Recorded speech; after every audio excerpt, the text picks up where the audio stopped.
خداوند آپ کو برکت بخشے، ہمیشہ خوش رہیں، شادمان رہیں۔ ایک سوال، ماں سے زیادہ محبت تو بچوں سے کوئی نہیں کرتا۔ اگر آپ کے بچے کو شیر اٹھا کر لے جائے تو کیا آپ اسے چھڑانے کے لیے شیر سے لڑیں گی؟ باپ لڑے گا؟ یقیناً ماں بہت محبت کرتی ہے اور وہ بہت چلائے گی، میرے بچے کو بچاؤ، شیر سے بچاؤ۔ ماں سے زیادہ محبت تو کوئی نہیں کرتا۔ اگر ماں شیر سے لڑ نہیں سکتی، شیر سے بچا نہیں سکتی، تو کوئی دوسرا کہاں سے جائے گا اور اپنی جان کو شیر کے منہ میں ڈال کر اس بچے کو بچائے گا؟ ہرگز نہیں۔ لیکن آج ایک ایسی شخصیت کو آپ کے سامنے رکھنے والا ہوں جو شیر اور ریچھ کے منہ سے اپنے بھیڑوں کے بچوں کو چھڑا لاتا ہے، اور نہ اس کے پاس تلوار ہے، نہ خنجر ہے، نہ بندوق ہے، نہ نیزہ ہے، کچھ بھی نہیں۔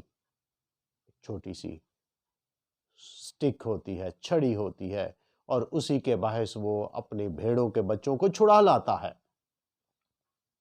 اور یہ یقیناً نام آپ جانتے ہیں، مقدس داؤد بادشاہ کا نام۔ ایک واقعہ ایسا ہوا جب وہ اپنے بھائیوں کے پیچھے گیا اور اس نے دیکھا کہ اس کی فوج کو ایک دیو من شخص جاتی جولیت للکار رہا ہے، اور پوری فوج ڈر کے مارے سہمی ہوئی ہے، کوئی اسے لڑنے کے لیے تیار نہیں ہے۔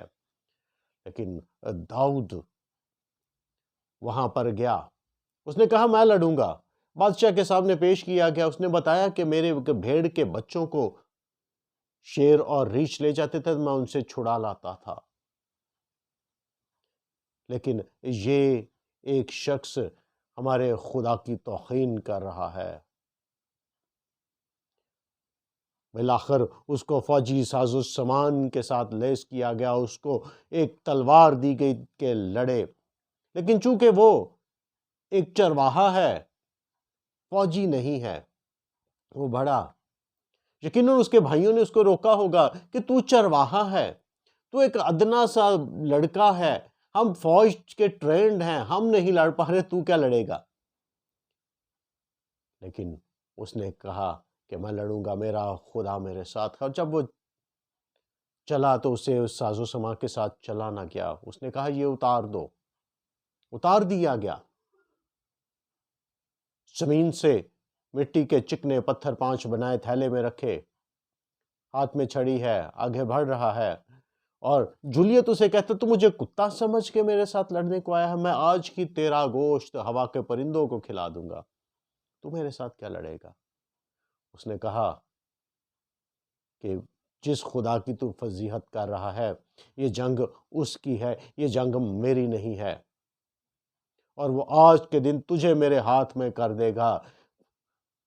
اسرائیل کی فوج کی نظریں جولیت پر تھیں کہ وہ بہت بڑا ہے، وہ بہت مضبوط ہے، وہ بہت سٹرونگ ہے، اور ہم اس کے سامنے بہت چھوٹے ہیں، اور یہ تو ہمیں ہاتھ سے بھی مروڑ کے مار سکتا ہے۔ نظریں جولیت پر ٹکی ہیں، لیکن داؤد کی نظر جولیت پر نہیں ہے، اس کی نظریں خدا پر لگی ہیں کہ میرا خدا بہت بڑا ہے، اور جاتی جولیت اس کے سامنے چھوٹا سا ہے۔ جب ہماری نظریں خداوند پر لگ جاتی ہیں تو پھر ہمارے دشمن ہمیں چھوٹے لگتے ہیں، ہماری مشکلیں، ہماری تکلیفیں، ہماری بیماریاں چھوٹی ہو جاتی ہیں، اور ابلیس ہمارے سامنے ادنا سا ہو جاتا ہے، اور ہم اس کو یسوع کے نام سے کچل سکتے ہیں، بشرطے ہماری نظریں خدا پر لگی ہوں۔ داؤد نے ان پتھروں کو تھالے میں رکھا، ایک پتھر نکالا، فلاخن میں گھمایا اور سیدھا جولیت کے ماتھے پر لگا۔ اور سنڈے اسکول گیت میں بھی گاتے ہیں ہم، داؤد نے ایک وٹا پھڑ کے زور دی سٹیا، سدھا جا کے جولیت دے متھے دے وچ وجیا۔ تو یقیناً بظاہر تو داؤد پتھر پھینکنے والا ہے، لیکن خدا اس کے ساتھ ہے۔ کیونکہ اس کی نظریں خدا پر ہیں اور وہ خدا کے دل کے موافق شخص ہے، کیونکہ وہ بھیڑوں کو چراتا ہے اور خدا کی حمد کے گیت گاتا ہے، وقت خدا کے ساتھ گزارتا ہے، نظریں خدا پر لگی ہیں۔ آج ہمیں یہ غور کرنے کی، سیکھنے کی بات ہے، ہماری نظریں کس پر لگی ہیں۔ اگر ہماری نظریں خدا پر ہے تو کوئی ہمیں گرا نہیں سکتا، کوئی ہمیں شکست نہیں دے سکتا۔ خداوند آپ کو اس کلام کے وسیلے سے برکت بخشے، آمین۔